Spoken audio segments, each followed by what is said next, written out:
बात हमारे आगे बढ़ती है, लगता है कि कैबिनेट हमको छोड़ना पड़ेगा। अभी झारखंड में हमको नहीं मिला, ठीक है, हम नहीं मांगे थे, नहीं मिला। दिल्ली में भी नहीं मिला, कहते हैं कि हम नहीं मांगे थे, नहीं मिला। लेकिन ये कोई न्याय है क्या? हो ही न प्रिय, भय भी हो ही न प्रिय। और वो भय क्या है?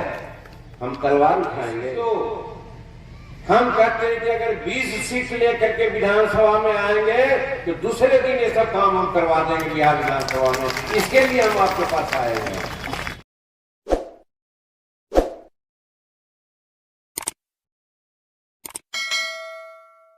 नमस्कार, आप एपीजे न्यूज देखने की शुरुआत कर चुके हैं। मेरा नाम है राजा झा। देखिए, बिहार में विधानसभा चुनाव से पहले एनडीए में सब कुछ ठीक ठाक नहीं चल रहा है। अब हम ऐसा क्यों कह रहे हैं तो आप समझिए कि केंद्रीय मंत्री जीतन राम मांझी लगातार बयान पे बयान दे रहे हैं और सियासत में भूचाल लाते रहे हैं। इतना ही नहीं, उन्होंने तो जब एक चुनावी सभा को संबोधित कर रहे थे तो उस दौरान केंद्रीय मंत्री जीतन राम मांझी ने कहा कि हम अपना औकात एनडीए के लोगों को दिखाने के लिए आए हैं।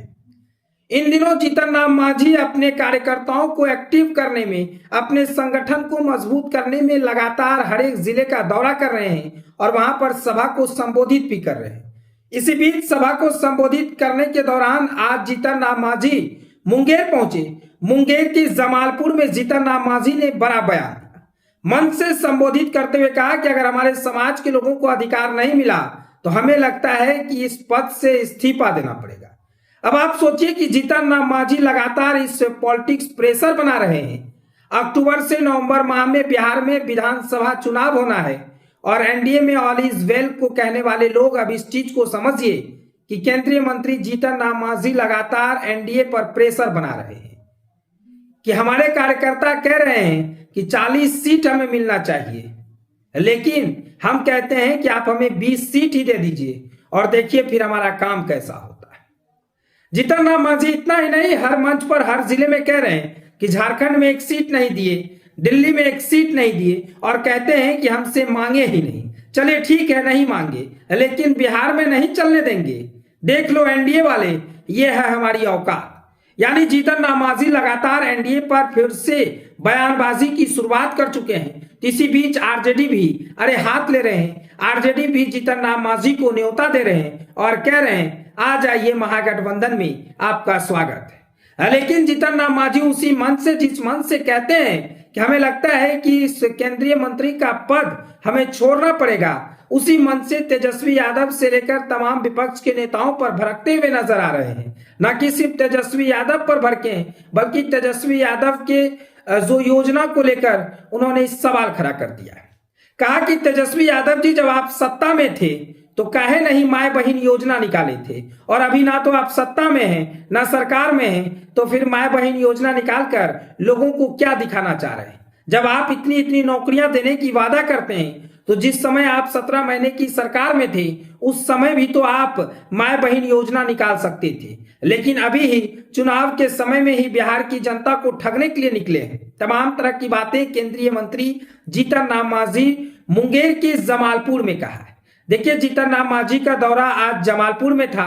वहां पर राष्ट्रीय अध्यक्ष, बिहार सरकार में मंत्री, उनके बेटे संतोष मांझी भी थे, साथ साथ पार्टी के कई वरिष्ठ नेता भी मौजूद थे।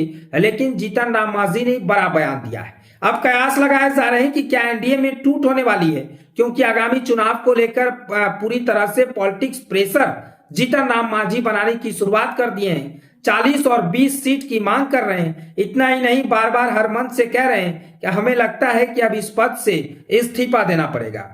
यानी साफ तौर से कहें तो ऐसे में अब सवाल उठता है कि जब बिहार में चुनाव में एनडीए के भीतर टिकटों का बंटवारा अभी तक नहीं हुआ है तो मांझी ने क्यों अभी से ही बागी रुख अख्तियार कर लिया है? क्या जीतन राम मांझी केंद्र में अपनी मंत्री पद से बरकरार रखने के लिए एनडीए पर प्रेशर पॉलिटिक्स कर रहे हैं? आपको बता दें कि मोदी सरकार 3 की शपथ ग्रहण के दिन पहले तो मांझी का नाम मंत्री पद के लिए चला था, लेकिन बाद में उनका नाम कट गया था। इस बात की भनक लगते ही वो सीधे राजनाथ सिंह और जेपी नड्डा से मिलने पहुंचे थे। राजनीतिक जानकारों की माने तो तब पीएम मोदी ने उनके एनडीए के प्रति समर्पण और उनकी राजनीतिक कद को देखते हुए कैबिनेट मंत्री बना दिया। लेकिन अब वही माजी पीएम मोदी और एनडीए को खुलेआम धमकी दे रहे हैं।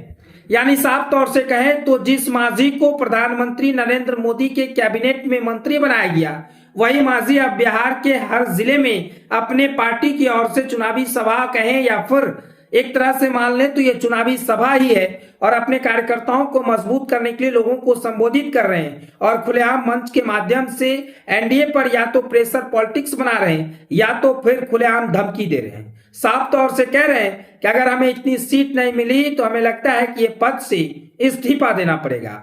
हमें पद की मोह माया नहीं है, हमारे समाज के लोगों के प्रति हमें मोह माया है। हमारे समाज के लोग कैसे उत्थान हो, बिहार कैसा उत्थान हो, बिहार के लोग कैसे से रहे, कैसे अच्छे से रहे, तमाम तरह की बातें हम लगातार सोचते रहते हैं। और हमारी पार्टी जब हमने मुख्यमंत्री बना था तो मैच कितने दिनों में मुख्यमंत्री रहा वो आप सभी जानते हैं, और उस दरमियान बिहार को बहुत कुछ देने का काम किए हैं। इसलिए हम चाहते हैं कि एनडीए के लोग हमें 20 सीट दे और 20 सीट आप लोग जिता दीजिए, फिर देखिए हमारा काम कैसे होता है। आप लोगों का हर काम वो होगा जो काम आप सोचते हैं, जो काम हम सोच कर रखे हैं, तमाम वो काम आपका होता रहेगा। फिलहाल ये खबर को हम यहीं छोड़ चले जाते हैं। आपकी इस खबर पर क्या राय है कमेंट सेक्शन में आप हमें जरूर बताइएगा। तब तक के लिए धन्यवाद।